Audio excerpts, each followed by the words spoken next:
Hello students, আমি Nitish sir জ্ঞানজ্যোতি coaching সেন্টারের পক্ষ থেকে তোমাদের প্রত্যেককে জানাই আরো একবার স্বাগত। তো স্টুডেন্টস, আজকে আমি তোমাদের সঙ্গে আলোচনা করব এনইপি 4 ইয়ার আন্ডার গ্র্যাজুয়েট প্রোগ্রামের অধীনস্থ যে সমস্ত ছাত্রছাত্রীরা নর্থ বেঙ্গল ইউনিভার্সিটি আন্ডারে বিভিন্ন কলেজগুলোতে পড়াশোনা করছে থার্ড সেমিস্টারে, তাদের জন্য আজকে এনইপি থার্ড সেমিস্টারের মেজর 5 সোসিওলজি যে রয়েছে সেই সোসিওলজি থেকে অতি গুরুত্বপূর্ণ একটা টপিক নিয়ে আজকে আলোচনা করব। সেটা হচ্ছে গ্রামীণ সমাজতত্ত্বের সংজ্ঞা ও পরিধি সম্পর্কে আলোচনা। বিস্তারিত ক্লাসটি আলোচনা করার পূর্বে তোমাদেরকে বলে রাখি, যারা এখনো আমাদের চ্যানেলটিকে সাবস্ক্রাইব করনি তারা অবশ্যই চ্যানেলটিকে সাবস্ক্রাইব করে পাশে থাকা বেল আইকন অল প্রেস করে রাখো, যাতে নেক্সট টাইম থেকে কোনো ভিডিও আপলোড করলে তার নোটিফিকেশনটা তুমি সবার আগে পেতে পারো। এছাড়া তোমরা যারা ভাবছো যে অনলাইনে আমাদের ক্লাস জয়েন করবে, সোসিওলজি নিয়ে পড়ছো, তারা অবশ্যই কন্ট্যাক্ট করো আমাদের অফিসিয়াল নাম্বার। এখানে দেখো দেওয়া আছে 7076398606 এবং 6295916282 নাম্বারে। তোমাদের থার্ড সেমিস্টারের টোটাল কোর্স ফি রয়েছে মেজর কোর্সের জন্য অল সাবজেক্টস মিলে কিন্তু 1199 এবং থার্ড সেমিস্টারে মাইনর কোর্সের যে ফি রয়েছে আমাদের 699 রুপিস পুরো সেমিস্টারের কোর্স ফি। তো অবশ্যই তোমাদের বন্ধুদের সঙ্গে ভিডিওটি শেয়ার করে দাও যেন প্রত্যেকের কাছে আজকের এই ক্লাসটি পৌঁছতে পারে, এবং যাদের মেজর সোসিওলজি রয়েছে তারা অবশ্যই আমাদের সঙ্গে যোগাযোগ করতে পারো। চলো শুরু করছি আজকের ক্লাসটা। তোমাদের গ্রামীণ সমাজতত্ত্বের প্রকৃতি এবং পরিধি, গ্রামীণ সমাজতত্ত্বের সংজ্ঞা ডেফিনেশনটা প্রথমে আলোচনা করে নেই। ডেফিনেশন কাকে বলে? দেখো, গ্রামীণ সমাজতত্ত্ব অর্থাৎ এখানে কিন্তু গ্রামের যে বিষয়গুলো রয়েছে সেই গ্রামীণ বিষয়ের উপরেই কিন্তু ফোকাস করা হয়, তাই না? তো বলছে হলো গ্রাম্য জীবনযাত্রা এবং প্রক্রিয়ার বিজ্ঞান ভিত্তিক বিচার বিশ্লেষণ। তাহলে গ্রামীণ সমাজতত্ত্ব কি?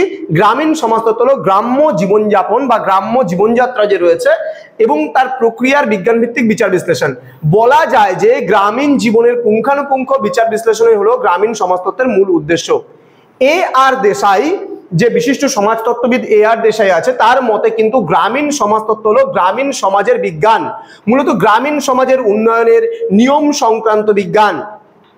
স্যান্ডারসন এর মতে গ্রামীণ পরিবেশের মানব সম্পর্কগুলি অধ্যয়নই হলো গ্রামীণ সমাজতত্ত্ব। অর্থাৎ দেখবে যে একটা গ্রামে মানুষের সঙ্গে মানুষের একটা পারস্পরিক সম্পর্ক রয়েছে এবং এই সম্পর্কের যে কি বলবো যে পারস্পরিক মিথস্ক্রিয়া, এটাকেই বলা হয়েছে কিন্তু কি গ্রামীণ সমাজতত্ত্ব। আচ্ছা, বার্ট র্যান্ড এর মতে কি বলেছেন তিনি?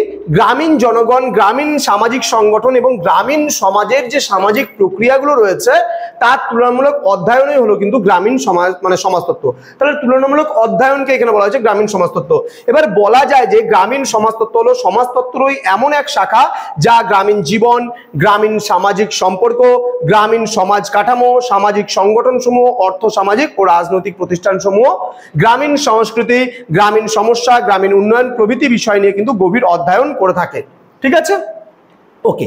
চলো নেক্সট বলছে গ্রামীণ সমাজতত্ত্বের পরিধিগুলো কি কি রয়েছে সেগুলো আমরা জানবো। পরিধি বলতে গেলে কি, যেমন একটা বৃত্তের পরিধি মানে কি, বৃত্তের যে গোল কেন্দ্র থেকে শুরু করে চারিদিকে যে গোল সার্কেলটা রয়েছে তাকে আমরা পরিধি বলি। অর্থাৎ এর মধ্যে, অর্থাৎ গ্রামীণ সমাজতত্ত্বের মধ্যে কি কি বিষয় আলোচিত হয়, কি কি রয়েছে সেই বিষয়গুলোই হলো গ্রামীণ সমাজতত্ত্বের পরিধি। এক নম্বর কি বলছে, গ্রামীণ সমাজতত্ত্ব মূলত গ্রামীণ সম্প্রদায় এবং গ্রামীণ কৃষিগত সমস্যার সামগ্রিক দিক নিয়ে কিন্তু আলোচনা করে। অর্থাৎ বিভিন্ন রকমের সমস্যা গ্রামীণ মানুষের, সেগুলো নিয়ে আলোচনা করে এবং বিভিন্ন দিক নিয়েও কিন্তু আলোচনা করে গ্রামীণ সমাজতত্ত্ব। নেক্সট বলছে গ্রামীণ সমাজতত্ত্ব গ্রামীণ সামাজিক সংগঠন এবং তার বিভিন্ন দিক নিয়ে আলোচনা করে। দেখো, প্রত্যেকটা গ্রামেই কিন্তু কোনো না কোনো সামাজিক সংগঠন রয়েছে, সেই সামাজিক সংগঠনগুলো নিয়েও কিন্তু এই গ্রামীণ সমাজতত্ত্বে আলোচনা করা হয়। নেক্সট বলছে গ্রামীণ সামাজিক প্রতিষ্ঠানসমূহ এবং সেগুলির কাঠামো নিয়েও কিন্তু প্রবীণ সমাজতত্ত্ব অধ্যয়ন করে থাকে। নেক্সট রয়েছে গ্রামীণ জীবন এবং নগর জীবনের মধ্যে তুলনামূলক আলোচনাও কিন্তু গ্রামীণ সমাজতত্ত্বের আলোচ্য বিষয়ের অন্তর্গত হয়ে থাকে। নেক্সট বলছে গ্রাম সমাজ কিভাবে নিয়ন্ত্রিত ও পরিচালিত হয় এবং গ্রামীণ সমাজ জীবনের পরিবর্তনের যে বিভিন্ন দিকসমূহগুলো রয়েছে এবং পরিবর্তনের পিছনে দায়ী কারণগুলো যে রয়েছে সেগুলো নিয়েও কিন্তু পর্যালোচনা করে গ্রামীণ সমাজতত্ত্ব। নেক্সট আমরা চলে আসবো পরবর্তী ক্লাসে যখন আমরা আলোচনা করব তখন কিন্তু আমরা তার প্রকৃতি বা গ্রামীণ সমাজতত্ত্বের সঙ্গে জড়িত আরো যে বিষয়গুলো রয়েছে সেই বিষয়গুলো তোমাদের সঙ্গে ধারাবাহিকভাবে আলোচনা করব। একদম সংক্ষিপ্ত আকারে আমরা আমাদের ক্লাসগুলোকে নিয়ে আলোচনা করব।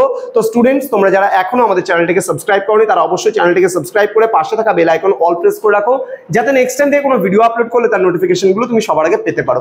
এছাড়া অনলাইনে যদি আমাদের ক্লাস জয়েন করতে চাও, সময় নষ্ট করো না, আমাদের অফিসিয়াল নাম্বার রয়েছে 6295916282 এবং 7076398606 নম্বরে তোমরা চাইলে সরাসরি যোগাযোগ করতে পারো আমাদের সঙ্গে।